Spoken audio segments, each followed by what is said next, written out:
at 6, City of Miami Mayor Francis Suarez speaks out on the city manager's decision to suspend Police Chief Art Acevedo. I support the city manager for weighing all of the factors involved and doing what he believes is in the best interest of our residents and our employees. The mayor once called Acevedo one of the best chiefs in the country, but now he's leaving his future in the hands of city commissioners who want him fired.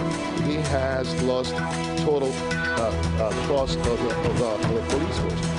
I've been very controversial since he got here. Just 6 months on the job, Art Acevedo is out as the chief of police. Good evening. I'm Elliot Rodriguez. And I'm Lauren Pastrana. It's a story we first broke last night on air and online and brought you live as it unfolded this afternoon. CBS 4's Peter Dench is live at Miami City Hall, where we understand the city manager sent Acevedo a very detailed letter about this suspension. Right, Peter? That's right, Elliot. In fact, Miami Mayor Francis Suarez says he supports the city manager who sent this letter right here to Art Acevedo. It is very specific. It lists causes for suspension in 8 different areas. Essentially tells Acevedo that he was disobeying the orders of the city manager and was not doing his job properly. Miami Mayor Francis Suarez had called Art Acevedo the Michael Jordan of police chiefs. Now he is suspended and not allowed in his office at headquarters, where his photo still sits in the lobby. And Manny Morales is now the interim chief. This was a difficult decision, and it marks the beginning of the end of an unfortunate episode for our city. Suarez supports the city manager's decision to suspend Acevedo. It's clear that Chief Acevedo has the qualifications and the experience to be an effective chief of police. It is also obvious that his personality and leadership style are incompatible with the structure of our city's government, which prompts Suarez's most critical comments to date. The status quo, where a top city administrator is at war with the city's elected leadership, is simply untenable and unsustainable. In a letter to Acevedo, Noriega said the causes for the suspension include the unauthorized threat to discipline employees who don't get vaccinated, a vote of no confidence by the Fraternal Order of Police. It said Acevedo used offensive language with a protester and offended the community with his Cuban mafia statement.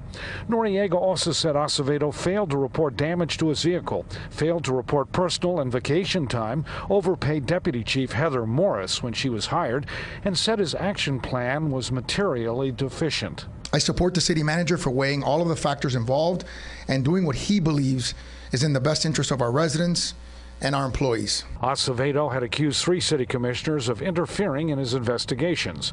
He also sent an email to his senior staff and officers saying, "I promise to continue to fight the good fight to rid the Miami Police Department of the political interference from City Hall that unfortunately continues to negatively impact this organization."